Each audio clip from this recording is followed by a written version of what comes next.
Welcome to Knicks Home Court with your host. My name is Greg Armstrong. This is episode number 40. You can also find Knicks Home Court on Life Culture Sports website.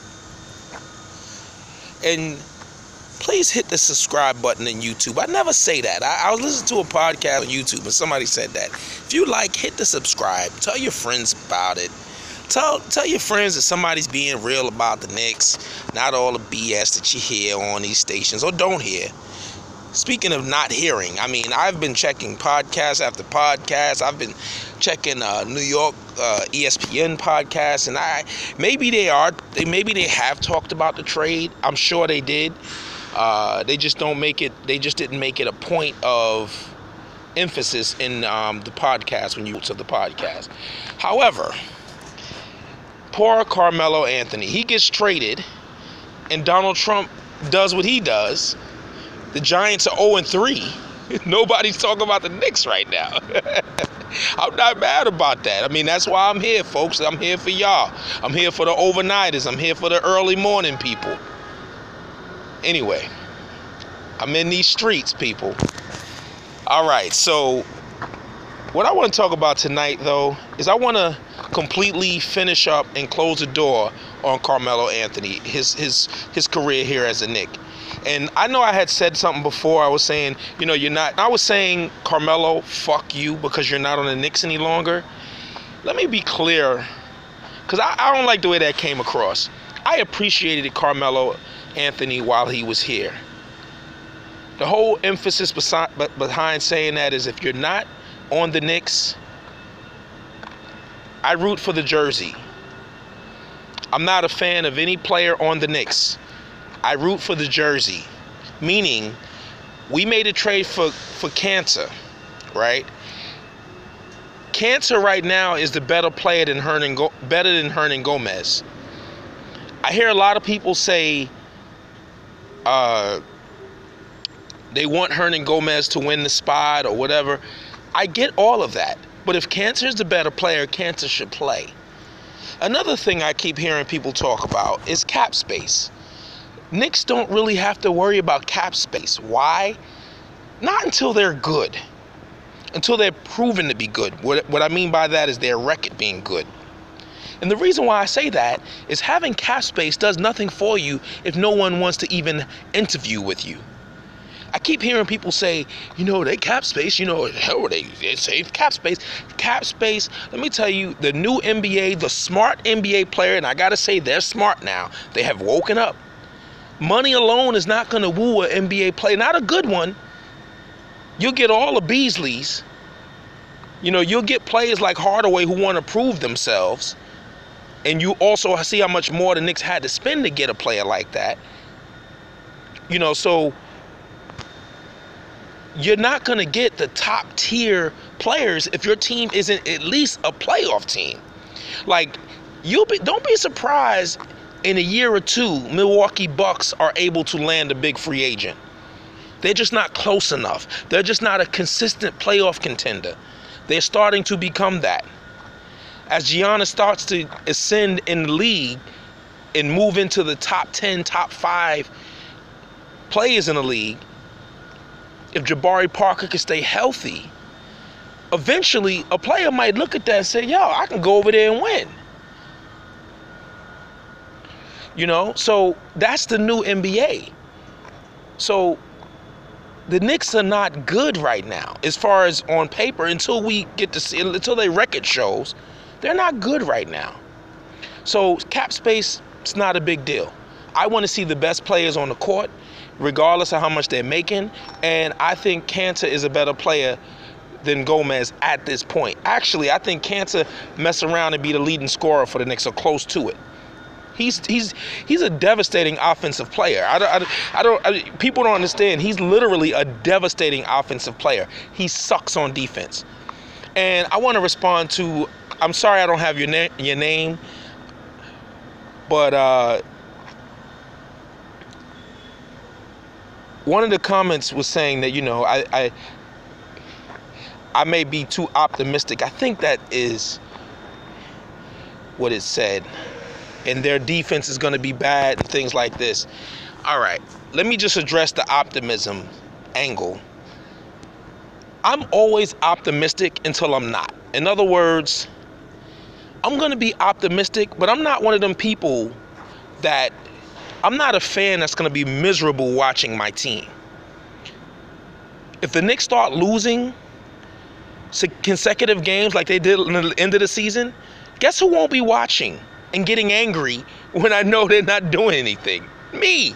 Yeah, I know I got Knicks home court, but I'm going to look forward to the next year. I'm going to start looking into, and I'm going to tell you exactly what I'm going to do this year.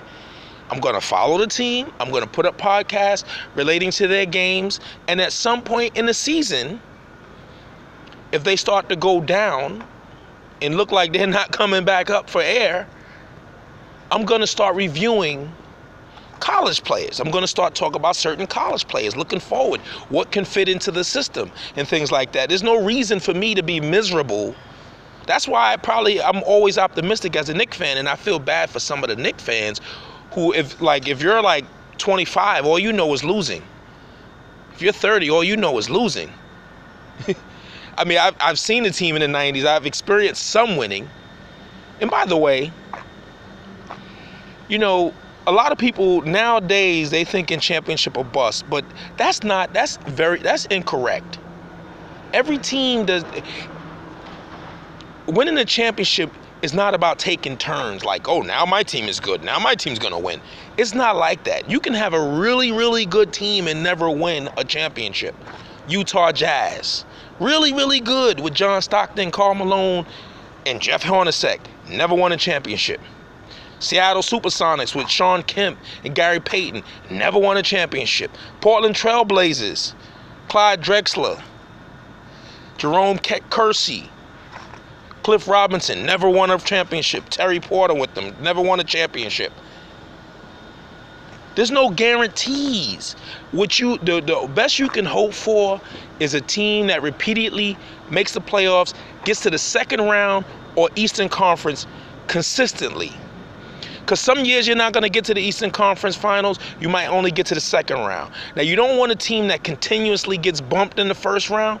Obviously, you don't want that. That's why you have a young team like the Knicks have now. And guess what?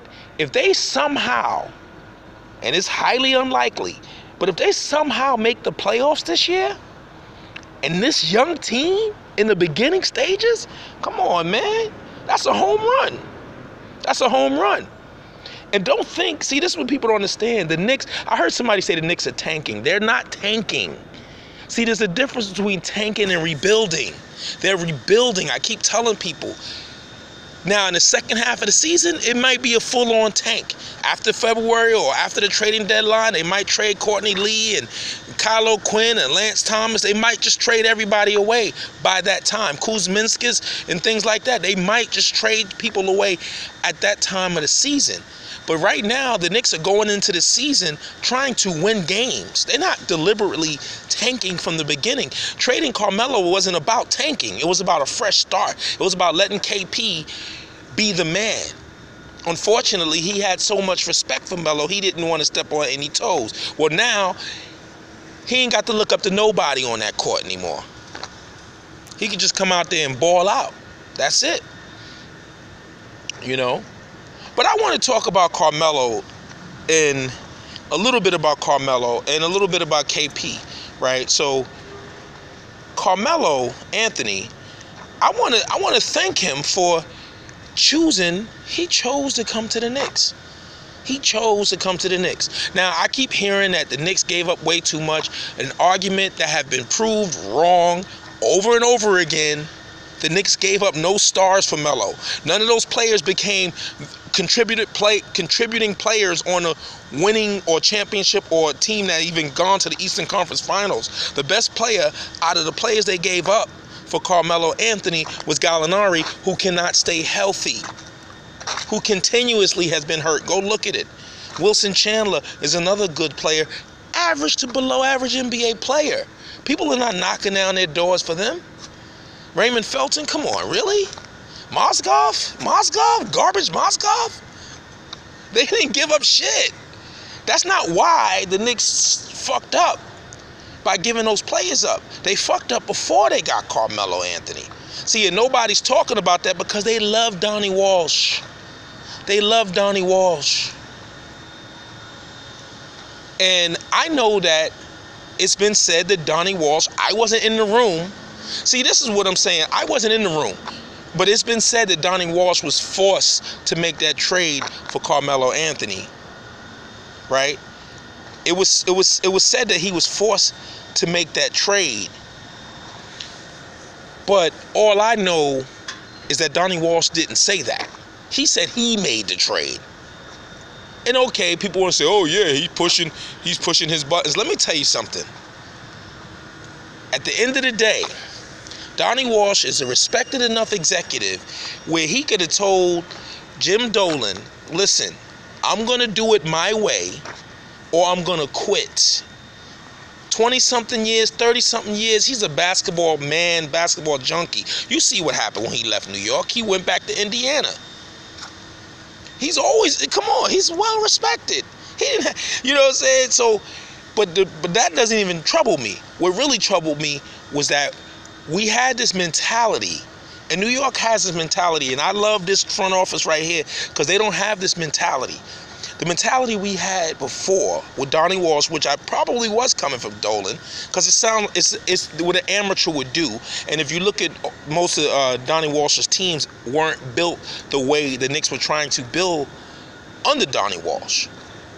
So when LeBron James decided he wasn't going to come to the Knicks, and when and before that, Joe Johnson had signed a huge deal and went somewhere else. So when all of that happened, the Knicks felt like, oh my God, we did all of this stupid shit to get under cap and we don't have anybody. We gotta sign somebody.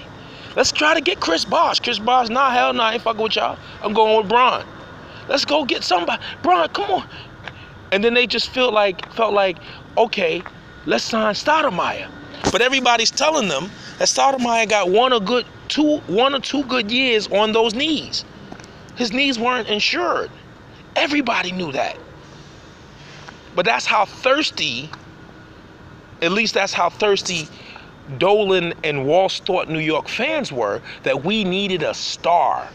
One thing that Dolan doesn't understand and Walsh at the time didn't understand, the Knicks fans never need stars.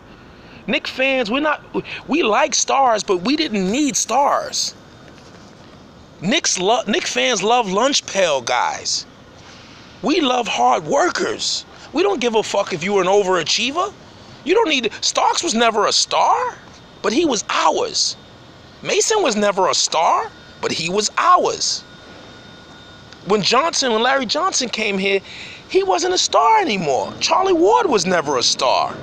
Ewing was the only star, and we didn't care because the Knicks were winning. And I felt like when Donnie Walsh signed Stoudemire, and I must admit, I was happy to have a good player. Yes. So this is in hindsight, which is always 2020. So yes, I'm being critical of what Donnie Walsh did, but in hindsight, you look back and you see all the mistakes. And giving Stoudemire a 5-year deal when he really only played a half a season healthy. You heard me. He didn't even finish that whole first season healthy. And after that, it was a little bit here, a little bit there, a little bit here, a little bit there. First of all, it was never a good fit with Carmelo. Like, what kind of fucking team were they trying to build? Everything they did, honestly, if you want to be realistic, if you want to be real, everything they did in that Donnie Walsh era was wrong.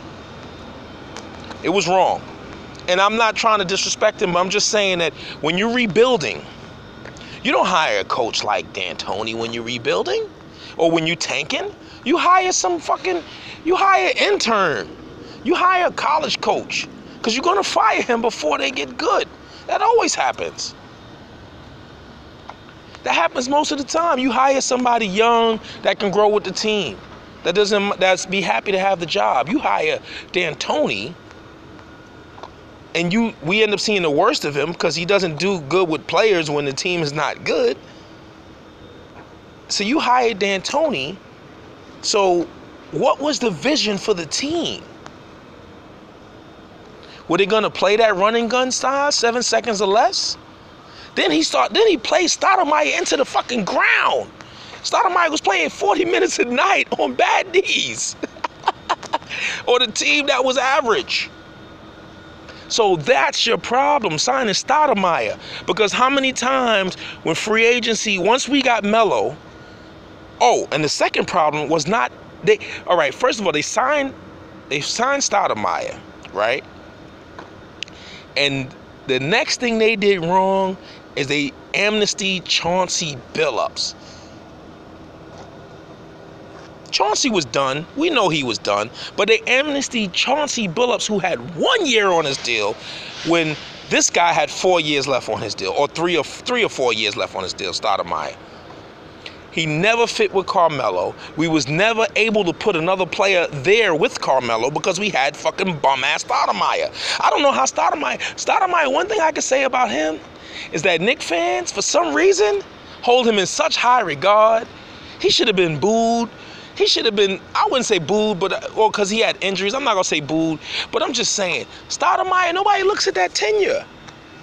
We say, oh, Melo's tenure was terrible, this and that. Melo was there, though.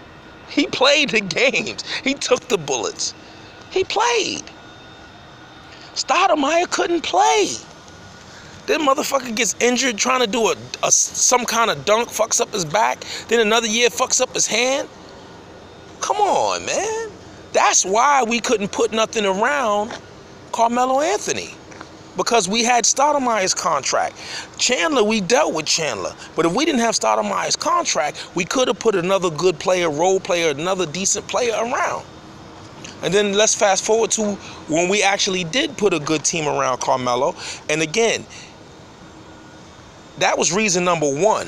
Reason number two that the Knicks failed in the Carmelo Anthony era here is Knicks fans are guilty of this, and so are Knick brass. Carmelo Anthony is a lights-out scorer. He is not LeBron James. He is not a two-way player. He's never been a two-way player. He's an isolation player. He's always been an isolation player, a deadly one at that.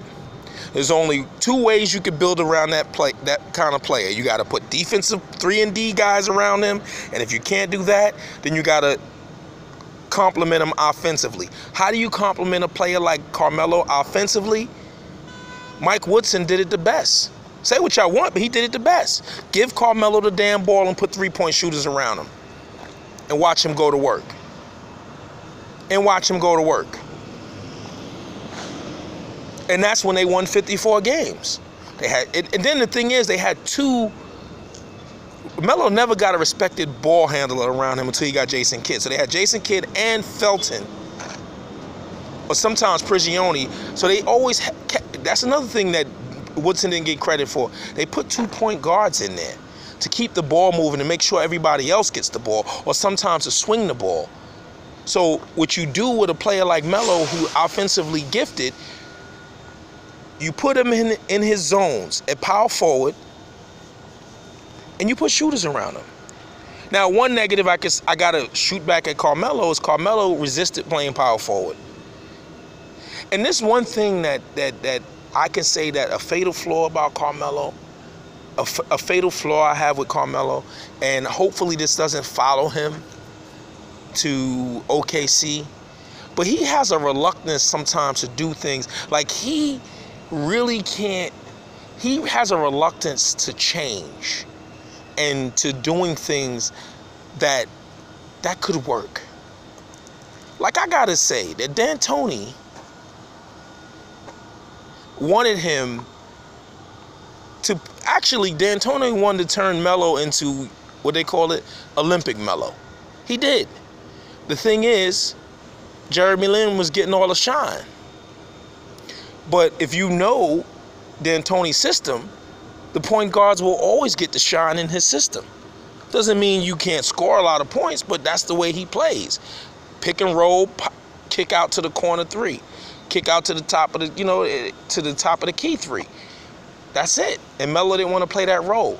So sometimes he resists things that are actually good for him, because he wants to. I've seen the Knicks lose games because he wants to win on his terms. So he's not innocent of the problems. But the thing about Melo is he's always been flawed in that way. And the Knicks knew what they were getting.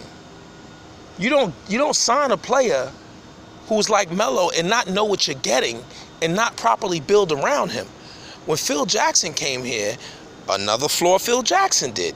He looked at Melo and said, at your advanced age, because Melo was in his prime, at the tail end of his prime, I want to see if you can change your game a little bit. Maybe you can pass the ball, hold the ball less. Man, after 20,000 points, do you think this motherfucker's going to play any differently than he's been playing? See, and that's been the problem with people who deal. Now he's on a team where I guarantee you know what they're going to want from him? If they're smart, Melo, we just need you to get buckets. We don't need you to play D. We got defenders. I think they got Robinson. We got Paul George, good defenders on the wing. We got Steven Adams. Actually, the kind of team he's on now complements his talents. Why? Most likely he'll play power forward next to Steven Adams, who is a little better than Tyson Chandler, basically. Not defensively, but offensively and defensively together. He's a little better, or just as good. Let's just say he has a good defender at the center. He has a really good defender at small forward in Paul George, and a really good defender in Robinson at the 2. So what you're doing with Carmelo here is you're insulating him. A player who doesn't play good D needs to be insulated by good defensive players. Like Steph Curry is an average defensive player, maybe even below average. But the reason why he doesn't get exposed because it's Steph Curry and it's Klay Thompson, great defender. Kevin Durant, very good defender. And Draymond Green, perhaps one of the best defenders in the league. So now if you look at Melo on OKC, you have Robinson, who's a great defender. You have Paul George, who's a great defender. You have Steven Adams, who's a very good defender. And you have Westbrook, who has potential, but let's not put him in a great defender category. And you have Melo, who's not a good defender. So basically, you have 3 guys with a possible 4th guy who plays good enough D. That's how you hire a player like Melo. Because all Melo has to do is just do his little part. But when you have a team that needs Melo to play D, you're going to suck. If you need Melo to play D, and it's contingent on him being a two-way player, he's never been that, you're going to suck. So that closes the book. I just wanted to just say those few things about Carmelo Anthony because I feel like, we can't underestimate how stars are not helped. That's why these stars are leaving. They're looking around.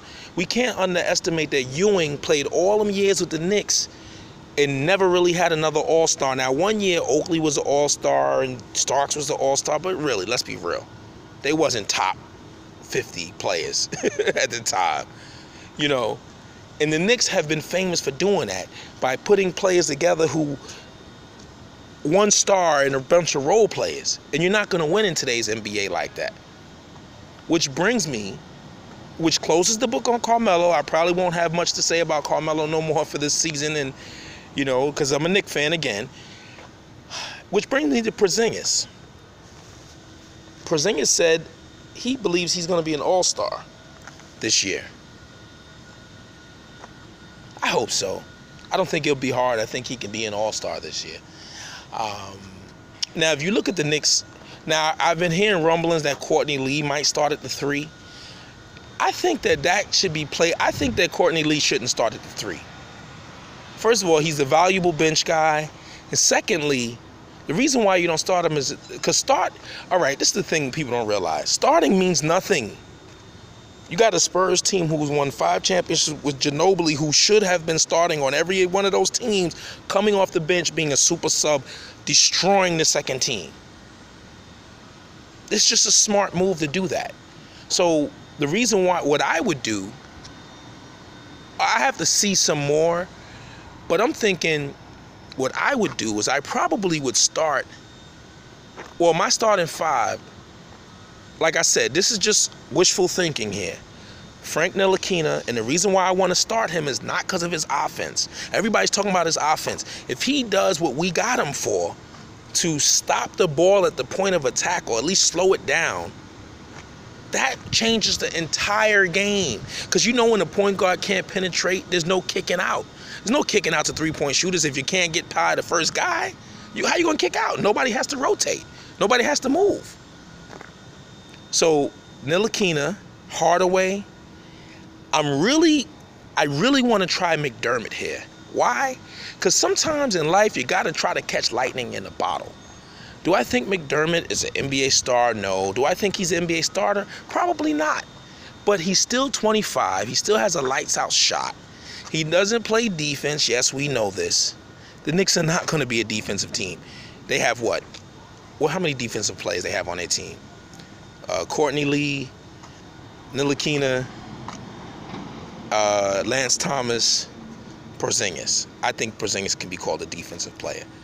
Offense and defense, but a defensive player. That's 4 players that I know that are known for defense, that can play defense. So they're not going to have a defensive team. So if you're expecting that, get that out your mind. Jeff Hornacek is trying to run and gun. And like I said, a good team doesn't have to play defense all game. They have to play defense in spurts and when it counts. Because what happens is if you're a really elite offensive team or you're a really good offensive team, you just have to make stops when you get stopped. You have to go on runs, things like that. You have to make teams turn it over and go on runs and shoot them threes.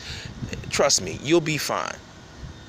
But so now I said Frank Ntilikina, Tim Hardaway Jr. Like I said, I want to catch I want Doug McDermott to start to see if we can get just early in the season, well, just the preseason basically. Because what I like about that unit, he spreads the floor. And let's not get this twisted. Frank Ntilikina is 6'5", 6'6". He's a big dude. He's not gonna. This is the thing people gotta understand. Get it through your mind. He's not gonna be a penetrating guard. Well, I don't think he'll be that kind of guard. I think he's gonna be the kind of guard that basically just gets a step and gets in the paint area and can shoot right over the guards. Literally, he can shoot right over the guards. If he gets a nice teardrop, he shoot over most of the point guards in the NBA. Most of that. With a 7-foot wingspan, he can shoot that floater right over. They're not going to ever be able to stop that shit. Ever. So I'm kind of looking forward to that. So you got Ntilikina, and what I like about that is, like I said, when you have Hardaway, McDermott, and Kristaps, and then at the center, you're going to have Cancer. You know what that does? That leaves the paint wide open. Cancer can set the picks and roll to the middle. And you can have Hardaway on one side, McDermott on the corner, Porzingis on the other side. That is lethal offense right there. Now, people say they want to run and gun again. You don't need speed to run and gun. McDermott shooting threes. Hardaway's hella athletic. Porzingis is hella athletic. Oh, they're going to be able to get up the court. So, but in reality, what kind of team the Knicks need to surround Porzingis with? What kind of player is he? See, that's the thing. We need to know when he's fully grown man in the NBA, what kind of player is he? See, I think he's like a 7'3" Kevin Durant. No, I'm not saying he's as good as Kevin Durant. What I'm saying is he's a small forward in a center's body. He's doing crossovers at 7'3". He's not in the paint bludgeoning people. He's doing crossovers, pulling up from mid-range. You saw EuroLeague. That's the kind of player that we want him to become, that we see him becoming. So that means he'll be all over the floor. That means that he'll be on different parts, different sides of the floor. You know? So I'm looking forward to it. I'm looking forward to Kristaps. I think Kristaps I think he's going to average about 25 points a game this season. Anything less than 25 points a game, I'm going to be questioning his franchise if he's a franchise. Because he should easily, he averaged 18 last year without getting a lot of shots. Now he's the focal point. But the thing I'm really going to be looking at is, can he last the whole season? Can he hold up literally on his shoulders the Knicks? But like I said, I'm happy for this trade. I like Cantor. Y'all sleeping on it. Because I'm going to tell you, the only one way to defeat One way to defeat these teams that go small, and I've been saying it, the center position is not done in the NBA. What it is that if you look at all the teams, they don't have scoring centers. That's why when Oklahoma City was playing Golden State, when they almost beat Golden State that year before Kevin Durant left, it's because they had scorers inside. You're not going to beat a team like Golden State if your inside player doesn't score, if he's not a scorer. So you're going to tell me Shaq has no place in this league? Shaq would shoot 99% against these little teams. Literally. They'll have a 20-point lead before you get started. You better not miss a three because we're going to come right down and give it to Shaq. And when you have a scoring inside man, then you could be a problem for teams like Golden State. I'm just saying that play like Golden State, not Golden State. You're not beating Golden State. They have a lot. But anyway, just wanted to put this podcast up there and let you know training camp has begun. I'm looking forward to the first preseason game, October 3rd. All right. This brings us to the end of this Knicks Home Court, episode number 47. I'm your host. My name is Greg Armstrong. Until next time, folks, peace.